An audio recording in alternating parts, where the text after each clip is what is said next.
My dear friends, I welcome all of you to Vishnu classes. Happy Independence Day to all first of all. So let's start with epistemology. आज हम जो है epistemology जानेंगे कि क्या होता है। तो इससे रिलेटेड जो है कई बार 2-4 क्वेश्चंस ही बनते हैं, ज़्यादा क्वेश्चंस नहीं बनते इससे, लेकिन फिर भी कई बार पूछा जा सकता है, इसीलिए सिलेबस तो पूरा ही करना है। तो एपिस्टेमोलॉजी होता क्या है? सबसे पहले एपिस्टेमोलॉजी जानने से पहले हम जानेंगे कि नॉलेज क्या होती है। आपने सुना होगा वर्ड नॉलेज, सभी नॉलेज वर्ड को यूज़ करते हैं। सो नॉलेज है क्या? सभी यूज़ करते हैं, तो नॉलेज सबसे पहले हमें पता भी होना चाहिए कि नॉलेज है क्या। नॉलेज क्या है? नॉलेज हम हर टाइम यूज़ करते हैं। तो नॉलेज क्या है? जब हम अपनी अंडरस्टैंडिंग्स को दूसरों के साथ शेयर करते हैं या जब हम समझते हैं किसी चीज़ को, किसी कंसेप्ट को, उसे नॉलेज कहा जाता है। मीन्स कि चाहे वो जो कंटेंट है, चाहे वो डिफ़िकल्ट है, चाहे वो ईजी है, जब हम उसके बारे में प्रॉपर जान लेते हैं उसे नॉलेज कहा जाता है। हम कहते हैं ना, इसको मैथ्स की नॉलेज है, इसको साइंस की नॉलेज है। दैट मीन्स कि उस व्यक्ति को जो है उस कंसेप्ट्स के बारे में, उस सब्जेक्ट के बारे में नॉलेज है। मीन्स कि उसकी अंडरस्टैंडिंग है, अंडरस्टैंडिंग लेवल है उस सब्जेक्ट पे। ठीक है। सो नॉलेज क्या है? इन द माइंड, हमारे दिमाग में। आप देख सकते हो कि यहाँ पे कि प्रैक्टिस वगैरह से जो है हम सीखते हैं, कर कर के जो है बार बार हमें पता चलता है। तो इसीलिए नॉलेज है क्या? जो हमारे दिमाग में होता है। दिमाग में क्या होता है? जो हम सोचते हैं, जो हम समझते हैं, दूसरों से जो हम सीखते हैं, वही क्या है? वही नॉलेज है। सो नॉलेज हमेशा हमारे माइंड में होती है। अगर हम बात करें आगे, तो नॉलेज जो है वो मल्टी डायमेंशनल भी होती है और कॉम्प्लिकेटेड भी होती है। अब मल्टी डायमेंशनल मतलब क्या है? मल्टी डायमेंशन मीन्स कि जिसकी बहुत सारी डायमेंशंस हैं। नॉलेज जो है आप देख सकते हो, साइंस की नॉलेज होनी चाहिए, सोशल की नॉलेज होनी चाहिए। हम कहते हैं ना 10th तक सभी सब्जेक्ट्स जो हैं पढ़ाए जाते हैं ताकि बच्चे को जो है थोड़ी बहुत हर एक सब्जेक्ट की नॉलेज हो, चाहे वो महारत किसी एक सब्जेक्ट में हासिल करेगा आगे जाके या बनेगा किसी एक सब्जेक्ट को चूज़ करके। या जैसे डॉक्टर के लिए जो है वो बायो, केमिस्ट्री, फ़िज़िक्स, अगर आपने टीचर बनना है तो उसके लिए अलग सब्जेक्ट, जैसे हम कह सकते हैं, चाहे साइंस के बना है तो साइंस सब्जेक्ट्स हो सकते हैं, अगर सोशल के बना है तो सोशल सब्जेक्ट्स, इंग्लिश है तो इंग्लिश के सब्जेक्ट। तो इसी तरीके से मल्टी डायमेंशनल होता है कि नॉलेज जो है वो उसका सिर्फ एक डायमेंशन नहीं है। नॉलेज जो है वो हर एक तरह की है, चाहे वो करंट अफेयर्स की नॉलेज हो, चाहे वो स्पोर्ट्स की नॉलेज हो, चाहे वो फिज़िकल एजुकेशन की नॉलेज हो, उनका ज्ञान हो। तो वो क्या है? मल्टी डायमेंशनल मीन्स कि हर एक तरह की नॉलेज होनी चाहिए। और क्या है? Complicated. Complicated in the sense कि कई बार जो है कुछ फॉर्मूलाज या कुछ कंसेप्ट्स ऐसे होते हैं जिसको समझने में डिफ़िकल्टी आती है, तो उसे क्या कहा जाता है कि नॉलेज कई बार कॉम्प्लिकेटेड भी होती है। लेकिन इन द एंड नॉलेज क्या है कि जो हम समझते हैं, चाहे वो कॉम्प्लिकेटेड है, कॉम्प्लेक्स है, जैसी है, इजी है, डिफ़िकल्ट है, हमें उस सब्जेक्ट के बारे में, उस कंसेप्ट के बारे में जब पता होगा, वही क्या होगी? हमारी नॉलेज। सो नॉलेज जो है उसमें एब्स्ट्रैक्ट आइडियाज़ होते हैं। ठीक है। एब्स्ट्रैक्ट आइडियाज़ मीन्स कि डिफरेंट जो है आइडियाज़ होते हैं हर एक तरह के, हर एक कंसेप्ट के। और नॉलेज जो है वो मिस्ट्रियस होते हैं। मिस्ट्रियस मीन्स कि हम एग्जांपल लेते हैं कि जैसे हम कहेंगे कि आज हम जो है कोई स्टोरी करेंगे। ठीक है, स्टोरी पढ़ेंगे। तो जब आप स्टोरी पढ़ोगे तो आगे आगे आपको होगा जानने की इच्छा होगी। तो नॉलेज भी वही है कि जब आप एक सम को कर रहे हो तो आपको होगा इसका आंसर मेरा सही आया कि नहीं आया। अगर वो सम आपका हो गया है तो मैं बाकी करके देखूं क्या बाकियों का आंसर मेरा सही आ रहा है।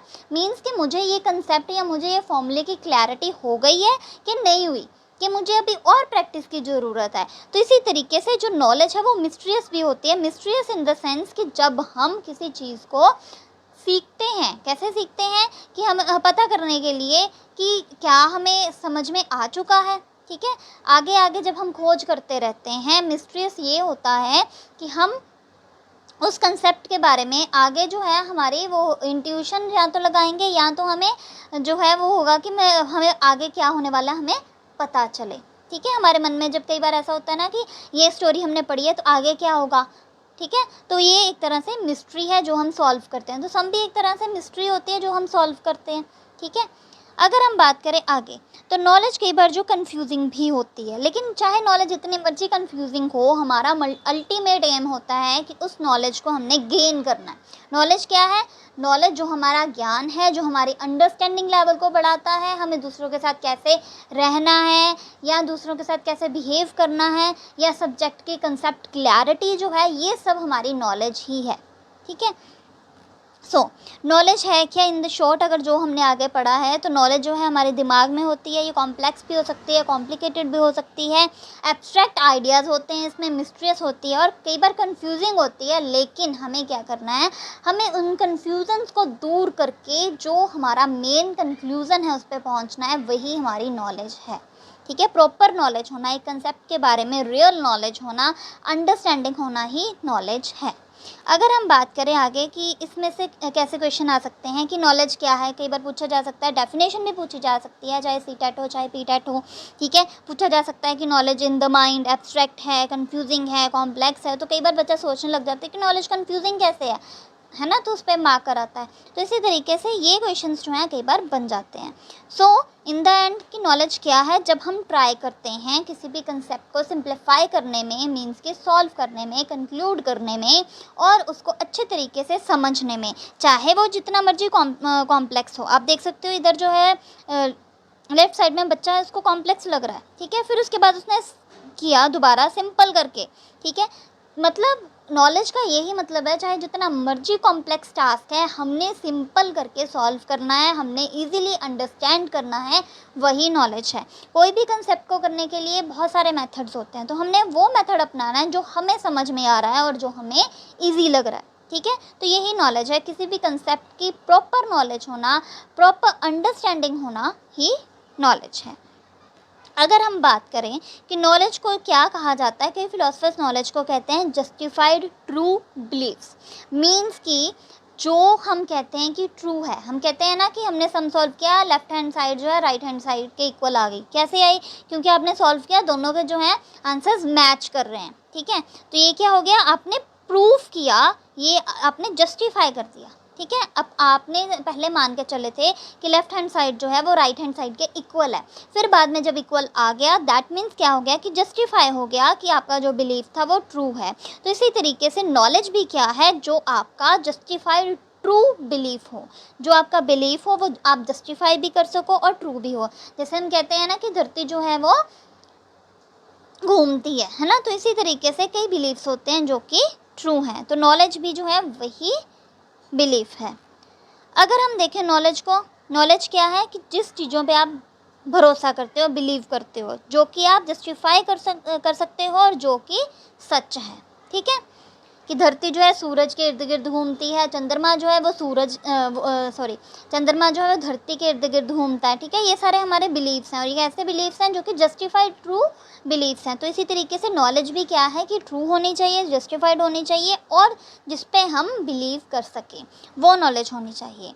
तो अगर हम बात करें आगे कि स्टेटमेंट्स जो भी हैं हम कैसे जस्टिफाई कर सकते हैं, जब हम सेटिस्फाई करते हैं सभी लोगों को और प्रूव करते हैं, वही नॉलेज है। क्योंकि नॉलेज जस्टिफाई करेंगे तभी लोग जो हैं बिलीव करेंगे, तभी उन्हें पता चलेगा कि वो कोई भी कंसेप्ट जो है वो ट्रू है।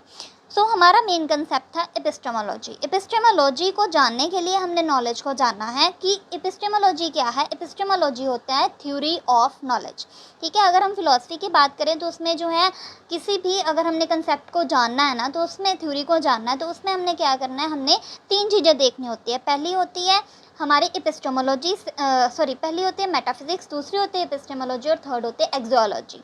ठीक है, तो मेटाफिजिक्स जो होता है वो कोई चीज़ एग्जिस्ट कर रही है उसकी नॉलेज होता है। एपिस्टेमोलॉजी क्या होती है? एपिस्टेमोलॉजी होती है थ्योरी ऑफ नॉलेज। ये भी क्वेश्चन बन सकता है सीटेट या पीएसटेट में, किसी में भी आ सकता है कि एपिस्टेमोलॉजी क्या है। एपिस्टेमोलॉजी क्या है? Theory of knowledge. और एक होता है एक्जियोलॉजी। एक्जियोलॉजी होता है कि थ्योरी ऑफ वैल्यूज़। लेकिन आपको जो है मोस्टली एपिस्टेमोलॉजी के बारे में ही क्वेश्चंस आते हैं। एक्जियोलॉजी और मेटाफिजिक्स का मैंने इसलिए बता दिया कि बार बाय चांस कोई आ जाए, लेकिन आपने मोस्टली एपिस्टेमोलॉजी का ही करना है। सो एपिस्टेमोलॉजी जो है वो क्या है कि आपका बिलीफ जो है आपने डिटरमाइन करना है कि क्या वो सही है। हमने क्या करना है? Ways of knowing. क्या हम वेज अपनाएं जिससे हमें ट्रू नॉलेज पता चल सके। ठीक है, कौन कौन से वेज होते हैं? कोई भी काम को करने के लिए 2-3 वेज तो होते हैं, अल्टरनेटिव वेज भी हम ले सकते हैं। तो इसी तरीके से एपिस्टेमोलॉजी जो है हमने बाकी और वे से उस चीज़ को, उस कंसेप्ट को जानने की कोशिश करनी है, वही एपिस्टेमोलॉजी है। एपिस्टेमोलॉजी क्या है?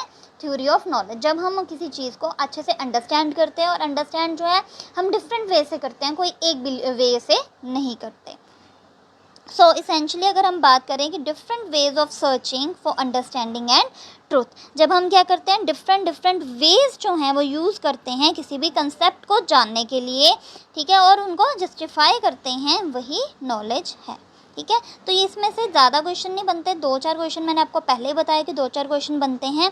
कई बार नॉलेज जो है वो डिस्टिंक्ट भी होती है। डिस्टिंक्ट मीन्स कि सभी का मानना अपना अपना होता है, या उनके प्रूफ्स अलग अलग होते हैं, और कई जो है कॉमन भी पाए जाते हैं। ठीक है, सो कॉमन फीचर्स होते हैं, कुछ सिमिलैरिटीज़ होती हैं एपिस्टेमोलॉजी में। और एपिस्टेमोलॉजी जो है कैसे हम एक्सप्लोर कर सकते हैं, जैसे रीज़न को एक्सप्लोर कर सकते हैं, क्या रीज़न हो सकता है इसके पीछे, लॉजिक को जो है हम देख सकते हैं, साइंस में, फेथ में इंट्यूशन हो रही है हमें, क्या हम कहते हैं ना, तो स्पिरिचुअलिज़म, सोशल कंस्ट्रक्टिविज़म, रिलीजन, रिवीलेशन, एम्पिरिसिज्म, एक्सपीरियंस जो है हमारा, ये सब हम एक्सप्लोर कर सकते हैं, और ये ही हमारी नॉलेज है। सो आज हमने एपिस्टेमोलॉजी के बारे में जाना है। तो एपिस्टेमोलॉजी, सबसे पहले इसका क्वेश्चन सीटेट या पीएसटेट में ये बन सकता है कि एपिस्टेमोलॉजी क्या है, कि एपिस्टेमोलॉजी क्या है, थ्योरी ऑफ नॉलेज। आपको पूछा जाएगा नॉलेज है, वैल्यू है, बिलीफ है, तो आप क्या कहोगे, नॉलेज है। ठीक है, और ये क्या है, नॉलेज क्या है अगर पूछ लिया जाए तो वो क्या है, ट्रू बिलीफ है। नॉलेज कैसी होती है, जस्टिफाइड होती है। तो इससे जो है इतने ही क्वेश्चन बनते हैं। कई बार जो नॉलेज सिमिलर भी हो सकती है, कई बार जो है वो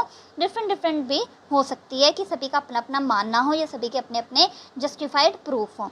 सो आज हमने जो है एपिस्टेमोलॉजी के बारे में जाना है, नॉलेज के बारे में जाना है। So hope you like this. Please like, subscribe and share this channel for more and more videos. Thank you very much.